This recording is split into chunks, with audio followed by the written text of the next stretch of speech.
안녕하세요, 여러분. 하늘 책방에 오신 것을 환영합니다. 오늘도 여러분의 귀를 사로잡을 특별한 이야기가 준비되어 있습니다. 편안한 마음으로 이제부터 시작되는 소설 속 세계로 함께 떠나보세요. 소설이 들려주는 감동적인 이야기와 감정의 흐름을 생동감 있는 목소리로 전해드립니다. 구독과 좋아요, 알림 설정까지 잊지 마세요. 알림을 켜두면 더 많은 이야기를 놓치지 않을 수 있어요. 그럼 지금 바로 이야기를 시작할게요. 시계가 오전 7시를 가리켰다. 분옥은 느릿하게 눈을 떴다. 작은 방 안에 낡은 장롱과 찬장, 그리고 가스가 새는 듯한 희미한 냄새. 뻐근한 관절을 끌며 몸을 일으킨 분옥은 조용히 부엌으로 향했다. 전기밥솥에 보온등이 꺼져 있었고 어제 남겨둔 밥은 이미 말라 있었다. 그녀는 아무 말 없이 쌀을 씻고 마른 장작을 들고 나가 아궁이에 불을 뗐다. 마당 한편 방충망 틈으로 담배 연기가 새어나왔다. 그곳에 길수가 있었다. 여든 가까운 나이에도 눈빛만큼은 여전히 날카로웠고 요즘 들어 그 눈은 더더욱 의심과 분노로 흐려져 있었다. 그는 몇 날 며칠째 잠을 자지 못했는지 핏발선 눈으로 분옥을 노려보았다. 새벽까지 전화한 건 누구야? 분옥은 대답하지 않았다. 말을 해도 소용이 없다는 걸 알았다. 지난 한 달, 길수는 그녀가 외도를 한다고 믿기 시작했다. 계기가 뚜렷했던 것도 아니다. 한 번은 분옥이 마을 앞 슈퍼에 가서 물건을 사고 왔고, 그날 밤 그는 분옥의 휴대폰을 빼서 통화 기록을 확인했다. 택배기사의 문자, 마을 보건소 안내전화, 딸과의 통화, 심지어 은행 안내번호까지도 남자의 흔적으로 의심했다. 분옥은 해명하려 들지 않았다. 그보다 길수의 눈빛이 두려웠고 그가 고함을 지르며 물건을 던지고 방안을 헤집는 모습은 더 이상 남편이라 부를 수 없을 만큼 변해 있었다. 아침밥상이 차려졌지만 길수는 손도 대지 않았다. 대신 분옥을 노려보며 말했다. 남자, 만나느라 밥 챙길 정신도 없지. 분옥은 대꾸하지 않았다. 이 말도 오늘만 들은 게 아니었다. 지난주에는 그녀가 며느리에게 줄 김치를 포장해 놓은 걸 보고는 그놈한테 줄 거냐며 김치통을 땅에 내던졌었다. 마당에 고추대는 반쯤 꺾였고 닭장은 이미 깨진 지 오래였다. 그 모든 파손이 그녀 때문이라는 듯 길수는 매일 분옥에게 이유 없는 죄를 묻고 손찌검을 했다. 한두 번은 병원에 가야 할 정도로 멍이 들었고 얼굴에 남은 자국은 분옥을 더욱 침묵하게 만들었다. 마을 사람들 사이에서도 이야기가 돌았다. 누군가는 저 집 할망구 젊었을 땐 좀 들이댔다더라는 말을 꺼냈고 다른 이는 저 영감이 요즘 이상하대 살림살이 다 때려 부순대 라며 고개를 저었다. 마을 회관에서 김장을 도왔던 이웃들은 분옥의 팔에 난 멍을 보고 말없이 한숨을 쉬었다. 하지만 어느 누구도 직접적으로 개입하려 들지 않았다. 그들에겐 오래된 부부의 사정은 외부인이 감히 알 수 없는 일이었고 말리다 도리어 봉변을 당할까 두려운 마음도 있었기 때문이다. 밤이 되자 집안은 다시 고요해졌다. 하지만 그 고요함은 평화가 아닌 긴장의 그림자였다. 분옥은 잠든 듯 눈을 감았지만 깨어 있었고 침묵 속에서 들려오는 남편의 숨소리를 세고 있었다. 벽 너머 무언가를 뒤적이는 소리가 났다. 책장을 넘기는 소리였지만 그는 읽을 줄을 몰랐다. 종이의 질감만으로 자신의 생각을 정리하려는 듯한 그 움직임은 어딘가 무섭고 쓸쓸했다. 분옥은 속으로 생각했다. 이건 분명 무언가 잘못된 거야. 하지만 그 잘못이 어디서부터 시작된 것인지는 아무도 모르는 일이었다. 오전 햇살이 안방 창틀을 타고 스며들었다. 늙은 시계는 8시를 지나고 있었고 분옥은 이미 새벽부터 마당을 쓸고 있었다. 화단 옆에 엎어진 화분은 며칠 전 길수가 고함치며 발로 찬 것이었고 여전히 그대로였다. 분옥은 쓰레바디에 모인 낙엽을 버리고는 묵묵히 부엌으로 들어가 아침 식사 준비를 마쳤다. 계란을 지단으로 부치고 된장을 푼 국이 팔팔 끓고 있었다. 그녀는 무릎이 시큰거리면서도 나무 도마 위에서 팔을 다듬었다. 문득 마당에서 인기척이 났다. 커다란 택배 상자를 든 젊은 기사가 대문을 열며 인사를 건넸다. 택배 왔습니다, 어르신. 분옥은 앞치마로 손을 닦으며 달려나갔다. 아이고, 고생 많으십니다. 그녀는 상자를 받아들고 영수증에 서명했다. 택배기사는 어깨를 두어 번 주무르며 웃었고 잠시 말을 섞으려던 찰나 집 안에서 쾅 하는 소리와 함께 길수가 뛰쳐나왔다. 그의 눈은 핏발이 섰고 이마에 주름이 깊게 패여 있었다. 이 새끼가 바로 그놈이지. 내가 다 봤다. 길수는 나무 몽둥이를 들고 기사에게 달려들었다. 당황한 택배기사는 뒤로 물러섰고 분옥이 그의 팔을 붙잡았다. 당신 지금 뭐 하는 짓이야? 그만해. 그러나 길수는 분옥을 밀치고 다시 손을 들었다. 내가 바보인 줄 알아? 이놈이 집에 몇 번을 왔는 줄 알아? 밥까지 얻어먹었겠지. 그 소리에 이웃집 아주머니가 뛰어나왔다. 고래고래 고함을 지르는 노인의 모습에 놀란 택배기사는 결국 휴대폰으로 경찰에 전화를 걸었다. 10여 분 후 순찰차가 마을 안으로 들어왔고 경찰 2명이 내려 상황을 파악했다. 길수는 욕을 하며 저항했고 분옥은 조용히 말했다. 우리 영감, 요즘 정신이 좀 안 좋아요. 말이 안 통해요. 경찰은 길수를 떼어놓고 분옥을 따로 불렀다. 팔에 난 멍자국, 상처들, 입술 끝에 묻은 핏자국까지 그녀의 말을 굳이 설명하지 않아도 알 수 있었다. 경찰관은 조심스럽게 물었다. 병원에 가보셨어요, 아주머니? 혹시 상담은 받아보신 적 있으신가요? 분옥은 고개를 저었다. 남의 집 일이라고 함부로 보지 마이소. 내 남편이요. 그녀의 말에 경찰은 더 이상 묻지 않았다.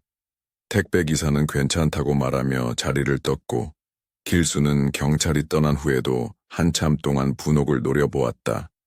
그는 마치 자신이 희생자라도 되는 양 억울한 표정으로 외쳤다. 너 경찰도 꼬드겼냐? 참 대단하다, 분옥이. 분옥은 아무 대꾸도 하지 않았다. 내내 조용히 밥상을 차렸고 국을 퍼다 놓았다. 길수는 숟가락을 집어들다 말고 밥그릇을 엎었다. 그날 저녁 분옥은 마당에서 혼자 남편이 던진 그릇을 주웠다. 깨진 사기 조각이 손가락을 베었지만 그녀는 아픈 기색도 내지 않았다. 그녀는 상처에서 피가 새며 나오는 손을 감싸쥐며 땅을 바라봤다. 마치 거기 답이 있을 것처럼. 늦은 밤 그녀는 보건소에서 받았던 치매 조기 진단 팸플릿을 꺼내 펼쳤다. 그 안엔 작은 글씨로 망상, 피해의식, 물건을 의심하는 행동이 반복되면 검사가 필요합니다라고 적혀 있었다. 그녀는 문득 남편이 했던 말들을 떠올렸다. 전화, 택배, 밥, 돈, 분명 무언가 이상했다.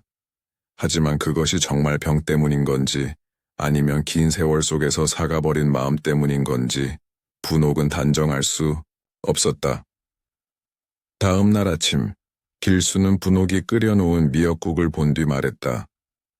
오늘이 내 생일인 건 어떻게 안 거냐? 그놈이 알려줬나? 그 말에 분옥은 다시 입을 다물었다. 아무 말도 하지 못하고 그저 미역국을 가만히 바라보다 숟가락을 들었다. 집안의 공기는 무겁고 탁했다. 먼지가 앉은 창틀 위로 바람 한 점 스며들지 않았고 안방문은 거의 닫혀 지냈다. 길수는 며칠째 방 안에서 나오지 않고 있었다. 뚫린 방충망 사이로 간신히 들어온 햇빛은 길수의 얼굴을 비췄고 그는 눈을 찌푸린 채 휴대폰을 만지작거렸다. 통장이 비었다는 문자 메시지를 확인한 그는 이불을 걷어차며 벌떡 일어났다. 옆방에 있던 분옥은 놀라 고개를 들었다. 곧이어 길수가 씩씩거리며 안방에서 나왔다. 왜 내 통장에 돈이 없어졌냐? 네가 다 빼돌렸지? 분옥은 질문에 곧바로 답하지 않았다. 그가 요즘 들어 돈 문제에 집착하기 시작한 건 일주일 전부터였다. 자신의 계좌에 매일 10만 원씩 찍히던 연금이 이달에 들어오지 않았다며 난리를 치더니 어느 날부터는 분옥의 통장까지 꺼내들고 잔액을 확인했다. 길수는 분옥의 핸드폰에서 은행 앱을 몰래 실행해 이체 기록을 보았고 며느리에게 보낸 생활비를 보고는 내 돈을 네가 마음대로 퍼줬다며 호통을 쳤다. 분옥은 억울하지도 않았고 반박할 생각도 없었다. 그는 점점 계산이 어긋나는 사람이 되어가고 있었다. 아침이면 밥을 차려놔도 손을 대지 않고 네가 주는 밥은 믿을 수 없다고 했다. 냉장고에 넣어둔 반찬을 꺼내기 위해 문을 열면 길수는 어디선가 나타나 그 안을 들여다보며 고춧가루나 간장을 몰래 넣은 건 아니냐며 추궁했다. 이런 날이 반복되면서 식탁은 점점 비어갔고 가스레인지 위에 냄비들도 손대지 않은 채 그대로 식어갔다. 하루는 길수가 아예 밥상을 엎었다. 분옥이 미역국에 두부를 넣은 것이 화근이었다. 그는 내가 두부 알레르기 있는 거 몰랐냐고 소리쳤고 그릇이 바닥에 내동댕이 쳐졌다. 두부는 그가 젊었을 때 가장 좋아하던 반찬이었고 분옥은 평생 두부를 삶으며 살아왔다. 그런데 이젠 그것조차도 독처럼 여기는 길수의 눈빛이 분옥을 얼어붙게 했다. 그날 이후 분옥은 밥을 아예 차리지 않았다. 대신 자신의 방 한쪽에 작은 정이밥솥과 라면 몇 봉지를 숨겨두고 몰래 식사를 해결했다. 마치 죄를 지은 사람처럼 소리내지 않고 국을 들이켰고 설거지도 새벽에 몰래 했다. 하루는 분옥이 잠깐 집을 비운 사이 길수가 집안을 샅샅이 뒤져 그녀의 통장을 찾았다. 마루 밑에 숨겨둔 통장을 발견한 그는 계좌번호를 적어두고 읍내 농협으로 향했다. 분옥이 돌아왔을 땐 이미 그의 이름으로 100만 원이 이체된 뒤였다. 그날 밤 분옥은 보건소에서 받은 치매 조기 증상 체크지를 다시 펼쳤다. 타인을 의심하고 반복적으로 금전 문제를 제기하며 자신만의 망상에 사로잡힌다면 전문가의 진단이 필요합니다.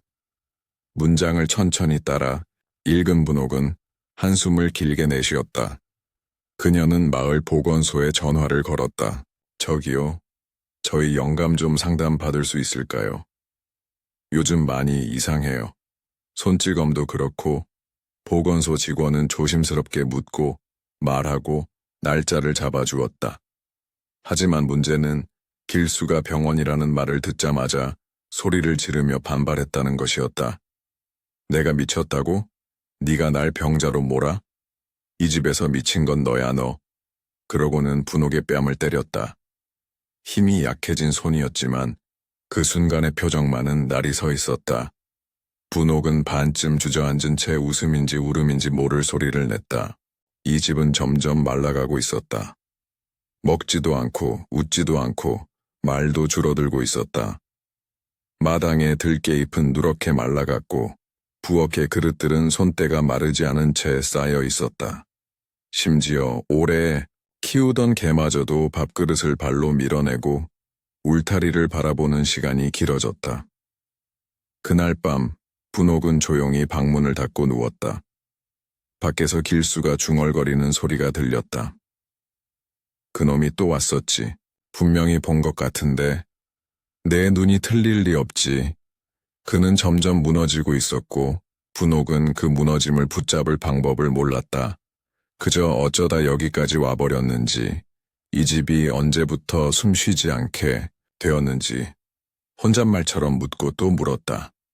그리고 다음 날 아침 길수는 갑자기 몸을 부들부들 떨더니 바닥에 털썩 쓰러졌다. 입꼬리는 비뚤어졌고 한쪽 손은 자신도 모르게 허공을 휘젓고 있었다. 분옥은 비명을 지르지 않았다. 대신 전화를 꺼내 응급실 번호를 눌렀다. 남편이 쓰러졌어요. 숨은 쉬어요. 근데 정신이 없어요. 얼른 와주세요. 길수는 구급차에 실려 도심병원으로 옮겨졌다. 옆자리에 앉은 분옥은 멍하니 남편의 창백한 얼굴을 바라보며 그가 언제부터 그렇게 말라갔는지를 떠올렸다. 뼈만 남은 손가락, 눈빛마저 흐릿한 이마 아래, 조금 전까지 자신을 향해 욕설을 퍼붓던 사람이 맞나 싶을 정도로 순해 보였다. 응급실에 도착하자 의사와 간호사들이 달려들었고 분옥은 잠시 복대 서서 기다렸다. 사람들로 북적이는 공간 속에서 그녀는 고요했다. 오히려 마음 한쪽에서는 알 수 없는 허탈감이 피어오르고 있었다. 살고자 하는 의지보다 더 먼저 떠오른 건 이번엔 정말 끝났으면 좋겠다는 생각이었다. 의식은 돌아왔지만 길수는 아무 말도 하지 않았다. 의사는 신경과 검사를 권유했고 며칠간의 입원이 결정됐다. 분옥은 곁에서 묵묵히 머물렀고 간호사는 그녀에게 조심스럽게 말을 건넸다. 보호자분, 혹시 환자분 평소에 망상이나 폭력적인 행동 없으셨어요? 분옥은 대답을 머뭇거리다가 고개를 끄덕였다. 요즘 자꾸 남의 말을 못 믿고 계속 나를 의심했어요. 택배기사를 외도 상대로 착각하고 소리도 지르고요. 통장에 돈 빠져나간 것도 제가 훔쳤다고 하더라고요. 간호사는 말없이 수첩에 무언가를 적었다. 이후 정밀 검사가 이어졌고 며칠 뒤 분옥은 상담실로 불려갔다. 진료실에서 마주한 의사의 말은 단호하고 조심스러웠다. 환자분은 알츠하이머형 치매 초기 증상을 보이고 있습니다. 망상, 기억력 저하, 판단력 이상 등 대표적인 증상들이 확인됐습니다. 분옥은 그 말을 듣고도 바로 반응하지 않았다. 다만 머릿속에서 퍼즐처럼 흩어져 있던 조각들이 서서히 하나씩 맞춰지는 기분이었다. 외도를 의심한 것도, 밥을 안 준다고 소리치던 것도, 통장을 강제로 뒤지던 것도 모두 병 때문이었구나. 그걸 모르고 그녀는 내내 참기만 했고 병을 성격이라 믿고 원망했었다. 병실로 돌아오자 길수는 창밖을 멍하니 바라보고 있었다. 분옥이 옆에 앉자 그가 입을 열었다. 내가 많이 이상했냐? 그 물음에 분옥은 처음으로 길수의 손등을 덮었다. 무슨 말을 해야 할지 몰랐고 말로 다 할 수도 없었다. 하지만 손길 하나만으로도 길수는 무언가를 알아챈 듯했다. 그날 밤 그는 모처럼 깊은 잠에 빠져들었다. 병실 안은 정적이 가득했고 분옥은 의자에 앉아 손뜨개질을 꺼냈다. 몇 년째 완성하지 못한 조끼였다. 실이 매듭지다 풀리기를 반복하는 동안 그녀는 묘한 안정을 느꼈다. 다음 날부터 약물 치료가 시작됐다. 병원에서는 정신인지 치료 프로그램도 병행해보자고 권유했다. 길수는 처음엔 주저했지만 의사의 설득과 분옥의 지지 속에서 순순히 따라가기 시작했다. 퍼즐 맞추기, 회상훈련, 간단한 게임 같은 활동 속에서 길수는 종종 웃었다. 물론 모든 것이 순탄한 것은 아니었다.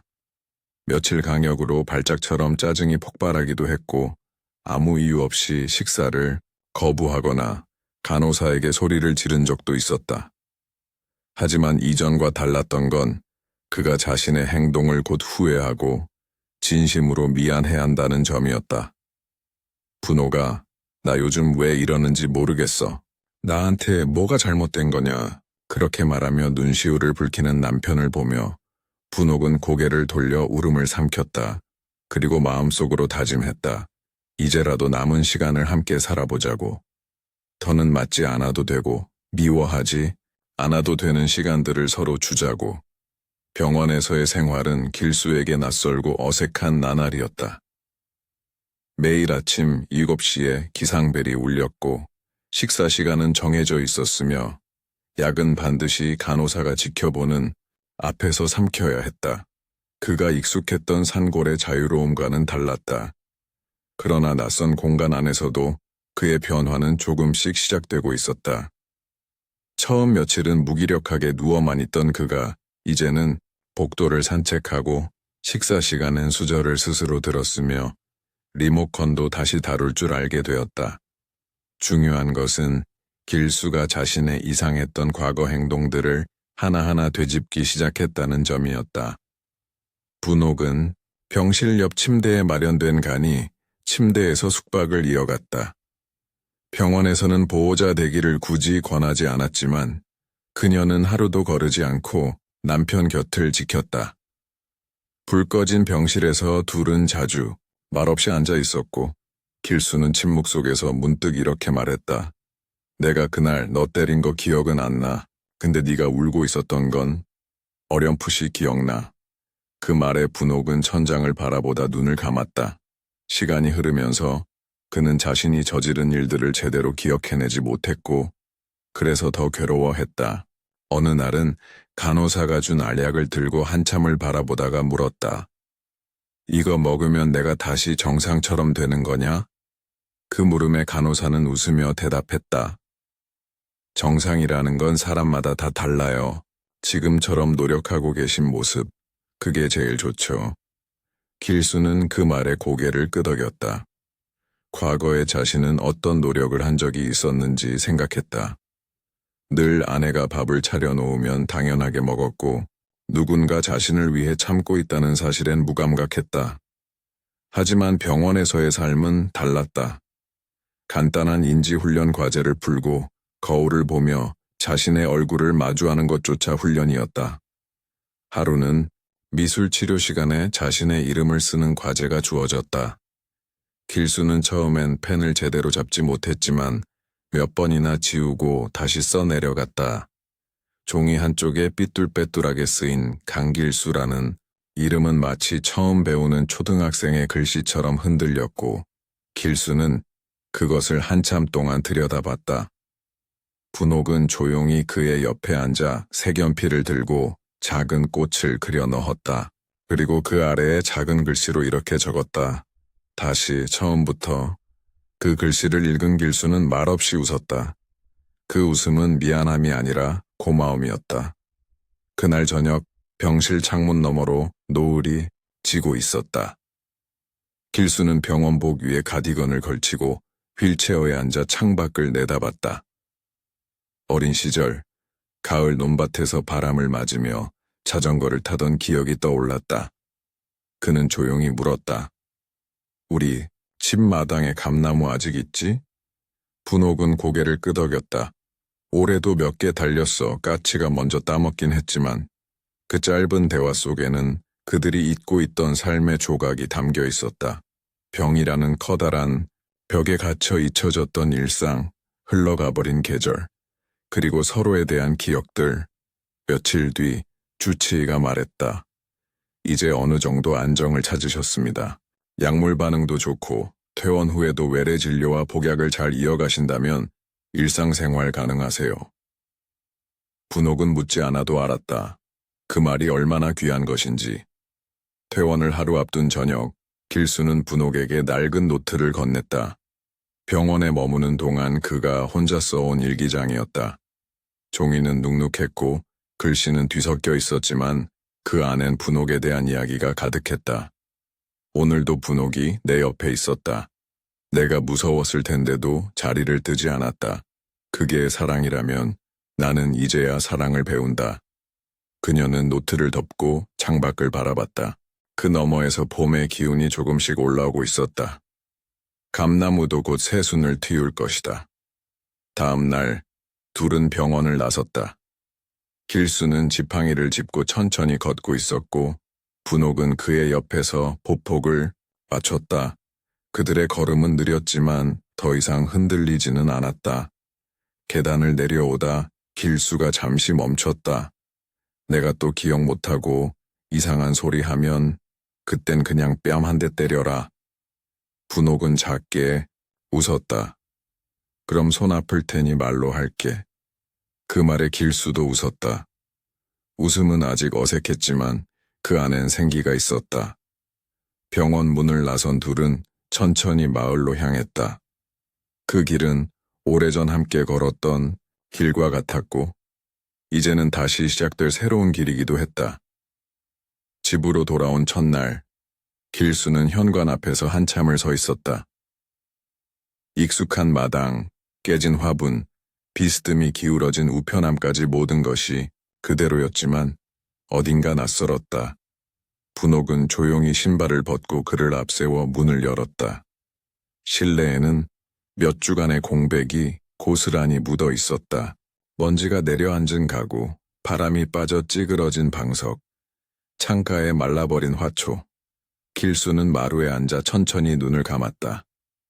그 공간은 분명 자신이 살아온 곳이었지만 이제는 돌아갈 수 없는 시간처럼 멀게 느껴졌다. 분옥은 다시 익숙한 리듬으로 움직이기 시작했다. 마당에 물을 뿌리고 장작을 손질하며 길수의 약을 시간 맞춰 챙겼다. 그는 처음엔 하루에 몇 번씩 약 먹는 걸 잊었고 TV 리모컨을 찾다가 냉장고 문을 열기도 했다. 그런 작은 실수가 반복될 때마다 그는 한숨을 내쉬었고 분옥은 조용히 등을 토닥였다. 하루는 길수가 새벽에 잠에서 깼다. 그는 어둠 속에서 한참을 눈뜨고 있었고 곁에 잠든 분옥을 흔들었다. 여기가 우리 집 맞냐? 분옥은 눈을 뜨고 그를 바라봤다. 그래, 우리 집이야. 당신 마당, 당신 집. 나랑 당신, 둘이 살던 집. 길수는 멍하니 벽을 바라보다 고개를 끄덕였다. 그가 있는 건 단순한 기억만이 아니었다. 공간, 관계, 감정 같은 것들도 불쑥불쑥 사라졌다가 돌아왔다.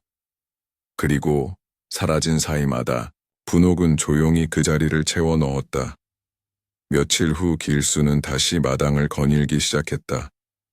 지팡이를 짚고 천천히 한 걸음씩 옮기며 담장 옆 감나무를 바라봤다. 가지 끝에 여전히 남아있는 작은 감 몇 개가 흔들리고 있었다. 그 아래서 길수는 손을 뻗었다. 하지만 닿지 않는 높이였다. 그는 손을 내리고 중얼거렸다.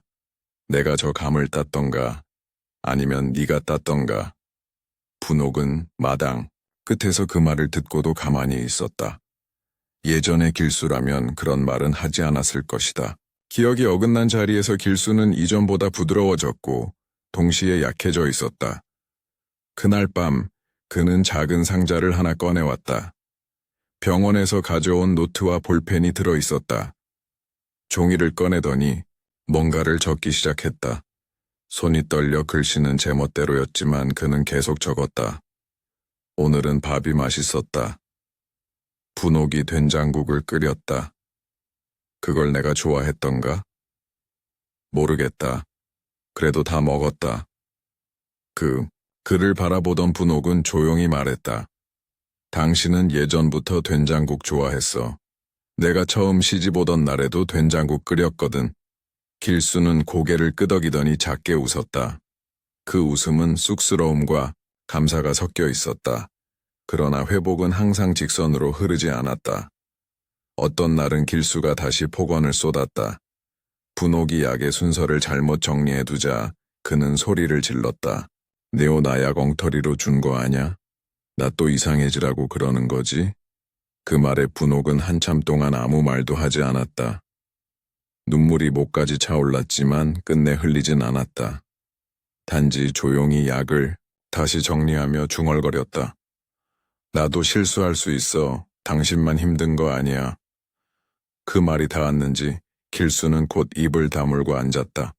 그리고 그날 밤 그는 분옥에게 작은 종이를 건넸다.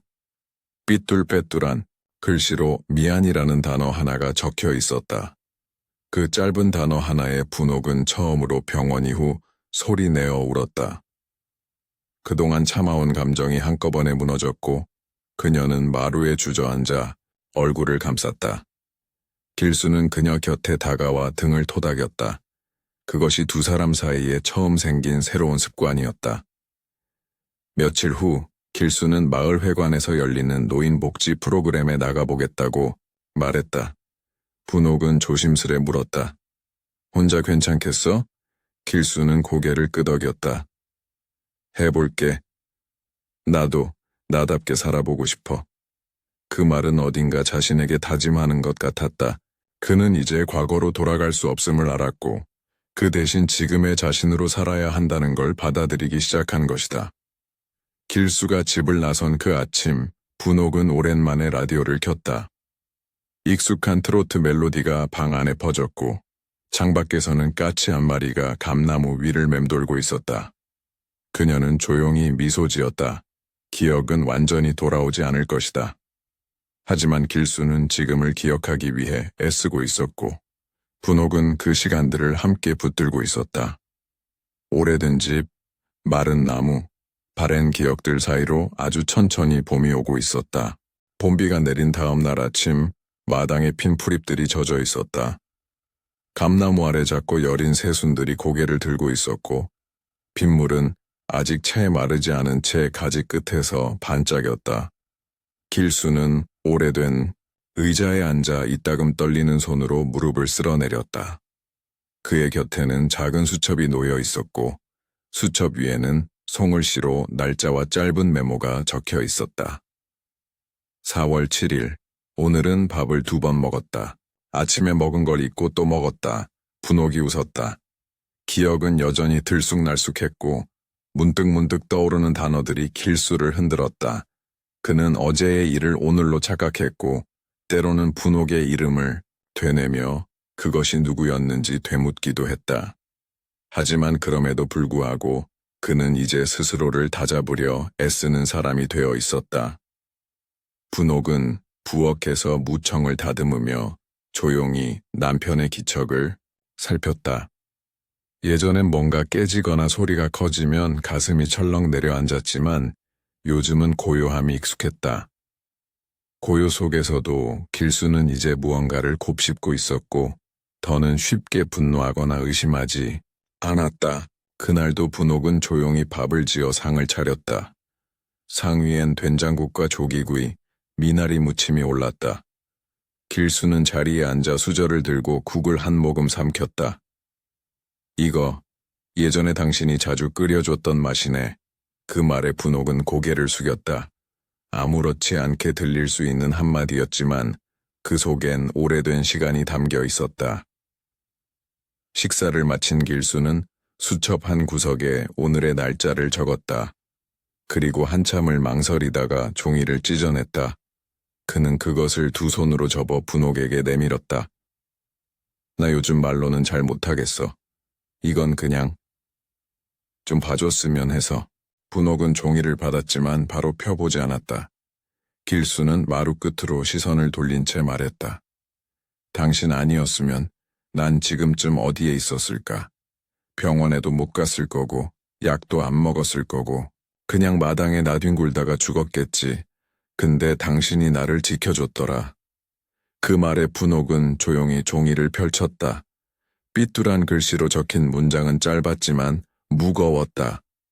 당신이 아니었다면 나는 살아 있지 않았을 겁니다. 이제라도 당신을 지키고 싶어요. 남은 날은 내가 참을게요. 당신처럼은 못하겠지만 해볼게요. 사랑한다는 말도 배워볼게요. 분옥은 글을 천천히 읽고 나서 눈을 감았다. 목에 걸린 무언가가 오래도록 내려가지 않았고 손끝이 떨렸다. 길수는 여전히 고개를 돌린 채 앉아 있었고 분옥은 말없이 그의 손등에 손을 얹었다. 그들의 손은 주름지고 까칠했지만 따뜻했다. 그날 오후 길수는 혼자 마을회관에 갔다. 그림 그리기 프로그램이 있는 날이었다. 그는 종이에 연필로 집을 그렸다. 평범한 초가집, 감나무 하나, 마당에 서 있는 사람 2명. 사람들의 얼굴은 정확하지 않았고 비율도 어긋났지만 그는 그림 아래에 이렇게 적었다. 우리 집, 내가 돌아온 곳. 그는 그것을 벽에 붙이며 조용히 웃었다. 프로그램을 마치고 집으로 돌아오는 길, 그는 모처럼 가벼운 발걸음을 느꼈다. 산길에 핀 진달래가 바람에 흔들렸고 그의 머리 위로 햇살이 스며들었다. 집에 도착했을 때 분옥은 마당에서 바지런히 쑥을 캐고 있었다. 길수는 한참을 바라보다 말했다. 당신 예전에 내 생일마다 쑥떡 해줬었지? 분옥은 허리를 펴며 그를 바라봤다. 그랬지. 당신이 좋아했잖아. 길수는 고개를 끄덕였다. 올해도 혹시 해줄 수 있겠어? 그 말에 분옥은 입꼬리를 살짝 올렸다. 내일 쑥 다듬고 모래 찔까? 그 짧은 문답 속에 담긴 것은 단지 떡이 아니었다. 그것은 사라졌던 일상, 무너졌던 관계, 다시 이어지기 시작한 마음의 실타래였다. 밤이 되자 길수는 수첩을 꺼내 다시 무언가를 적기 시작했다. 이번엔 그의 손이 전보다 흔들리지 않았다. 익숙하진 않았지만 분명한 의지로 문장을 써내려갔다. 그는 창가에 앉아 어둠을 바라보며 작은 소리로 중얼거렸다. 당신이 아니었다면 난 아무것도 아니었어. 그 말은 방 안에 흩어졌고 분옥은 안방에서 그 소리를 들은 듯 고개를 살짝 들었다. 오래도록 미움과 오해로 얼룩졌던 둘의 삶이 이제는 서로를 향해 천천히 다가가고 있었다. 오랜만에 마을회관의 문이 열렸다. 길수는 분옥의 손에 이끌려 천천히 마당을 지나 회관 안으로 들어섰다. 회관 안은 이미 노인들로 북적이고 있었고 바둑판을 펴놓고 앉은 이들도 커피포트 앞에서 과자를 나누는 이들도 오랜만에 본 얼굴이었다.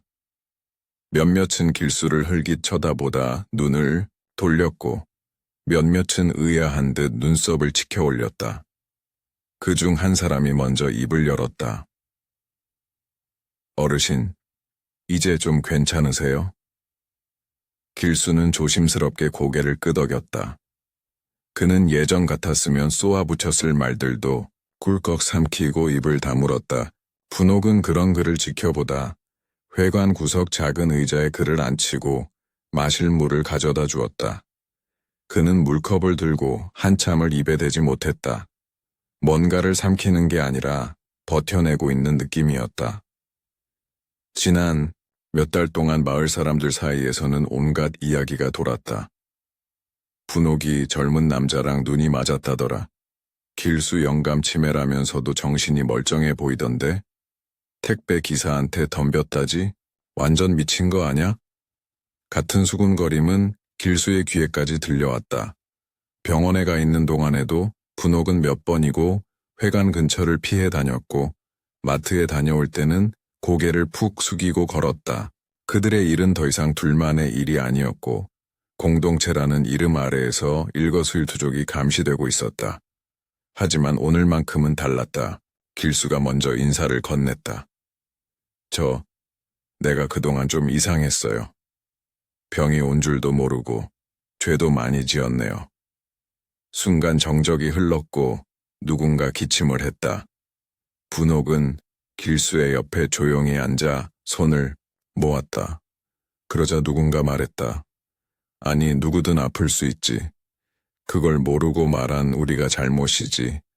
그 한마디를 시작으로 분위기가 조금씩 풀렸다. 누군가는 쑥차를 내왔고 누군가는 바둑을 두자고 말을 걸었다. 길수는 긴장한 채 앉아 있었지만 이전처럼 날카로운 경계심은 보이지 않았다. 분옥은 길수의 어깨에 묻은 먼지를 털어주고 조용히 속삭였다. 괜찮아. 다 지나갔어. 길수는 고개를 끄덕였다. 회관에서 돌아오는 길. 마을 입구에서 마주친 중년 부부가 분옥에게 다가왔다.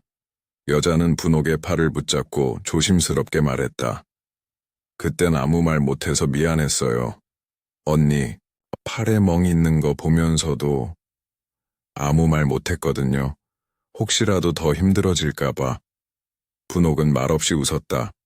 그 미소는 용서도 원망도 아닌 그냥 지나간 시간에 대한 인사였다. 누군가는 알았고, 누군가는 모른 척했고, 누군가는 침묵으로 일관했지만 이제 그 모든 것은 더 이상 중요하지 않았다. 중요한 건 길수와 자신이 다시 함께 있다는 사실이었다. 집에 돌아와 길수는 마당에서 호미를 들었다. 쪼그려 앉아 풀을 뽑다가 허리가 아파지자 고개를 들고 마당을 둘러봤다.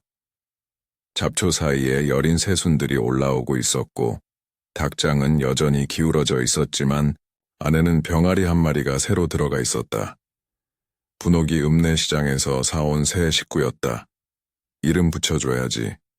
분옥의 말에 길수는 생각에 잠기더니 중얼거렸다.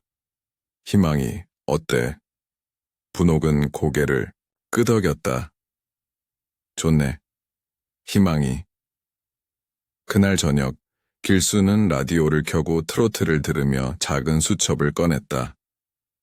오늘의 날짜를 적고 한 줄을 써내려갔다. 사람들이 나를 다시 봐줬다. 오늘은 무너지지 않았다. 글을 쓰고 나자 그는 한참 동안 그 문장을 바라보았다. 분옥은 조용히 국을 끓이며 뒷모습으로 말했다. 다음 주엔 시장에 같이 가자. 감자도 사고 봄나물도 좀 사고. 길수는 고개를 끄덕였다. 예전 같았으면 귀찮다고 했겠지만 지금의 그는 그 제안이 마치 새로운 삶으로의 초대처럼 느껴졌다. 그날 밤 두 사람은 나란히 앉아 TV를 봤다. 드라마 속 젊은 부부가 티격태격 싸우다가 결국 손을 잡는 장면에서 길수는 웃으며 말했다. 우리도 저랬었지. 아니, 더 심했나? 분옥은 고개를 기울이며 말했다. 당신이 더 심했지. 그러고는 함께 웃었다. 소리는 크지 않았지만 방 안 가득 번졌다.